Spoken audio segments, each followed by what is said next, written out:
ከሰሞኑ በማህበራዊ ሚዲያዎች ላይ በተለያየ መልኩ መነጋገሪያ የሆነ አንድ 23 የተሰኘ መጽሐፍ ታትሞ ነበር።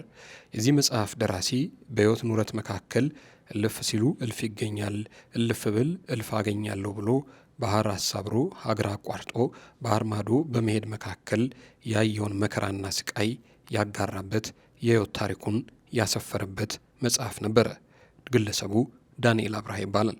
ከሰሞኑ በተለያዩ ማህበራዊ ሚዲያዎች ላይ እየቀረበም የሕይወት ታሪኩን ሲናገር ብዙዎች በብዙ ተመስጦ ሲሰሙት ቆይተዋል።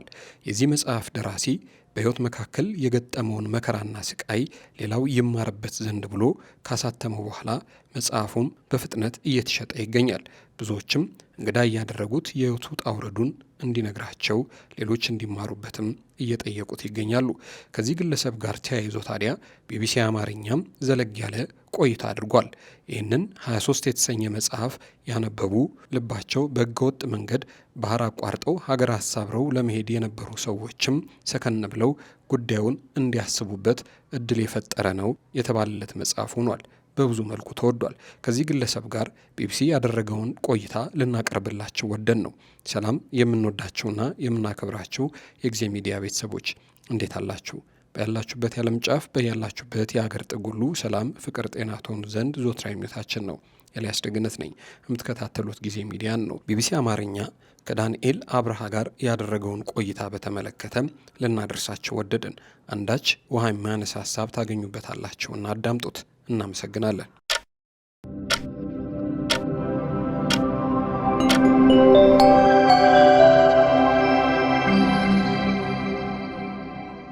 ዳንኤል አብርሃ ሊቢያ ውስጥ በርካታ ስቃይ ባሳልፍም በአይኤስ የተቀጠፉትን ወንድሞቼን በፍጹም አረሳቸውም ይላል የዛሬው ባለ ታሪክ። ባሳለፍናቸው ሳምንታት 23 የተሰኘ መጽሐፍ ተመርቆ ለንባብ በቅቶ ነበር። መጽሐፉ ከአዲስ አበባ ተነስቶ በሱዳን በሊቢያ አድርጎ ወደ አውሮፓ የተሻገረ ወጣትን የስቃይና የስኬት ታሪክ የሚተርክ መጽሐፍ ነው።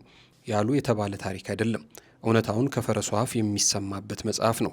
ዳንኤል አብርሃ ታሪኩን ሲጽፈው ቢንያም አቡራ የተባለ ግለሰብ ደግሞ የአርትዖትና የማሰናኘት ድርሻውን በብቃት ተወጥቶለታል። ይህ 262 ገጾች ያሉት የዳንኤል የስደት ታሪክ ከሊቢያ እስር ቤት፣ ከአይኤስ ጨፍጨፋ፣ ከጀልባ መገልበጥ የሚያመልጥባቸው እጅግ አደገኛ አጋጣሚዎችን የያዘ የሕይወት ታሪኩ የተሰነደበት መጽሐፍ ነው። ዳንኤል አዲስ አበባ ለቆ ሲሄድ እንደ ማንኛውም ስደተኛ ፖለቲካዊ ጥያቄ ኑሮት ወይንም ደግሞ ኢኮኖሚያዊ ምክንያት አንግቦ አልነበረም። እናቱን በልጅነቱ ያጣውና በአሳዳጊዎቹ ቤት ያደገው ዳንኤል አባቱን የመፈለግ ጥያቄ በልቡ አዝሎ ነበር ለስደት እግሩን ያነሳው። የዳንኤል ስደት ጉዞ በዓለም ላይ ካሉት አደገኛ የስደት መስመሮች መካከል በአንዱ የተካሄደ ነበር። ከአዲስ አበባ ባህር ዳር ወደ ድንበር ከተማዋ መተማ፣ ከዚያም ወደ ሱዳንና ሊቢያ መጓዝ ቀዳሚው ምዕራፍ ነበር። በመንገዱ ላይ ከጨካኞች የሰው አዘዋዋሪዎች ጋር ፊት ለፊት ተገናኝቷል። ረሃብና በሽታ የማያቋርጥ አጋር በሆኑበት መጋዘን ውስጥ ታስሮ ተርፏል። ከ30 በላይ ኢትዮጵያውያንና ኤርትራውያን ወገኖቹ በታጠቁ ቡድኖች ሲገደሉ በቅርብ ርቀት ሆኖ ዜናውን ሰምቷል። ተርቦ ታሞ ተደብድቦ በሕይወት ተርፎ የሜዲትራንያንን ባህርን በጀልባ ተሻግሮ ያውቃል። የዳንኤል የስደት መንገድ አውሮፓ ከደረሰም በኋላ በቶሎ አልተቋጨም ነበር። በጣሊያን በጀርመንና በቤልጂየም አቋርጦ በመጨረሻ ዩናይትድ ኪንግደም ከትሟል።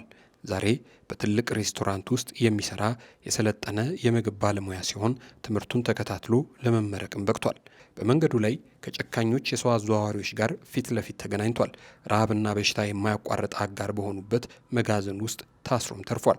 ከ30 በላይ ኢትዮጵያውያንና ኤርትራውያን ወገኖቹ በታጠቁ ቡድኖች ሲገደሉ በቅርብ ርቀት ቆሞ ዜናውን ሰምቷል። ተርቦ ታሞ ተደብድቦ በሕይወት ተርፎ የሜዲትራንያንን ባህር በጀልባ የመሻገሩ ነገር ለሱ ህልም ነበር። የዳንኤል የስደት መንገድ አውሮፓ ከደረሰም በኋላ በቶሎ አልተቋጭም ነበር። በጣሊያን በጀርመንና በቤልጂየም አቋርጦ በመጨረሻ ዩናይትድ ኪንግደምም ከትሟል። ዛሬ በትልቅ ሬስቶራንት ውስጥ የሚሰራ የሰለጠነ የምግብ ባለሙያ ሲሆን ትምህርቱን ተከታትሎ ለመመረቅ በቅቷል። ዳንኤል ከአዲስ አበባ ተነስቶ የሜዲትራንያን ባህር እስኪሻገር ድረስ 5 ወር ያህል ፈጅቶበታል። የተለያዩ ደላሎችም ተፈራርቀውበታል። ዳንኤል ከ11 ዓመታት በፊት ራሱን እስላማዊ መንግስት ብሎ የሚጠራው ቡድን 34 ኢትዮጵያውያንና ኤርትራውያንን በሊቢያ በረሃ በጥይት ሲገድል አንገታቸውን ሲቀላ እሱ አጅዳቢ በተባለ መጋዘን ውስጥ እስረኛ ነበር። በወቅቱ በዚህ መጋዘን ውስጥ ከታጎረ ከ2 ወር በላይ ሆኖት ነበር። ይህም የሆነበት ምክንያት እርሱን ጨምሮ የተወሰኑ ስደተኞች ክፍያቸውን ከፍለው ባለመጨረሳቸው ምክንያት እንዲጓዙ ባለመፈቀዱ ነው። አጅዳቢ ከተባለው መጋዘን እስከ ትራብልስ ለመጓዝ ከ30 በላይ ኬላ ማለፍ ግድ መሆኑን ዳንኤል በመጽሐፉ ላይ አስፍሯል። እነዚህን ኬላዎች ለማለፍ ደግሞ አደገኛ ስለሆነ ደላሎቹ ስደተኞቹን ይዘው ለመሄድ የሚመርጡት በረሃውን ነበር። ከዳንኤል ጋር በመጋዘኑ ውስጥ የነበሩና ክፍያቸውን ያጠናቀቁ የጨርቆስ ልጆች በመኪና ተጭነው ጉዟቸውን ጀመሩ። እነዚህ ስደተኞች ግን እንዳሰቡት ወደ ሊቢያዋ ዋና ከተማ ትሪፖሊ አልደረሱም። በመሃል አይኤስ እጅ ላይ ወድቀው ሊገደሉ ቻሉ። ያንን ክስተት ሁሉም ኢትዮጵያዊ መቼም የትም አይረሳውም። ከነዚህ ሟቾች መካከል የተወሰኑት ዳንኤል ከነበረበት መጋዘን ውስጥ አብረውት ነበሩ። በወቅቱ በማህበራዊ ድረገጾች የተሰራጨው ቪዲዮ የቡድኑን ታጣቂዎች ብርቱካናማ መለዮ የለበሱ ሰዎችን በጥይት ደብድቦ ሲገድሉና አንገታቸውን በስለት ሲቀሏቸው የሚያሳይ ነበር። ዳንኤል በመጽሐፉ ላይ ሁኔታውን ሲያስታውስ ከቲቪው ጋር ተፋጠጠን። ከ1 ሳምንት በፊት አብረን የበላን፣ አብረውኝ የጠጡ፣ አብረውኝ መኝታ የተጋሩ እነ ሄብሮን ናቸው። 3ቱን አየኋቸው። ተመሳሳይ ቱታ ለብሰዋል። እጃቸው ወደ ኋላ ታስሯል። በሸላቾች ፊት እንደሚታረድ በግ ዝም ብለዋል። የተንበረከኩት ከአይኤስ ታጣቂዎች ዘንድ እንደሆነ ለማወቅ በዚህ ሰዓት አጋዥ አላስፈለገኝም። አንድ በአንድ በታጣቂዎቹ ሲቀሉ ተመለከትኩኝ። ዞረብኝ። የት እንዳለው ጠፋኝ ሲል ያስታውሳል። ዳንኤል በሊቢያ ውስጥ አለቀልኝ፣ ከዚህ በኋላ ምንም ተስፋ የለኝም። ዳንኤል በሊቢያ ውስጥ አለቀልኝ፣ ከዚህ በኋላ ምንም ተስፋ የለኝም ያለባቸው አጋጣሚዎች መካከል አንዱ የእነዚህ ወጣቶች ግድያ የተመለከተበት ጊዜ ነበር። አብረውኝ የነበሩ፣ አብረውኝ የተኙ፣ አብረውኝ ያደሩ፣ አብረውኝ የተራቡ ልጆች እንደዛ ሲቀሉ እኔም በቃ አብቅቶልኛል፣ የመጨረሻዬ ነው ብዬ ተስፋ ቆርጬ ነበር ይላል። ይህ ብቻም ሳይሆን ከዚያ ደግሞ ወደ ሜዲትራኒያን ባህር መሻገሪያው አካባቢ ተቃርቦ በነበረበት ወቅት በጣም በህመምና በስቃይ የመሞት መስሎኝ የህይወት ትርጉም ጠፍቶኝ ሞት ናፍቆኝ ተስፋ ቆርጬ ነበር ይላል።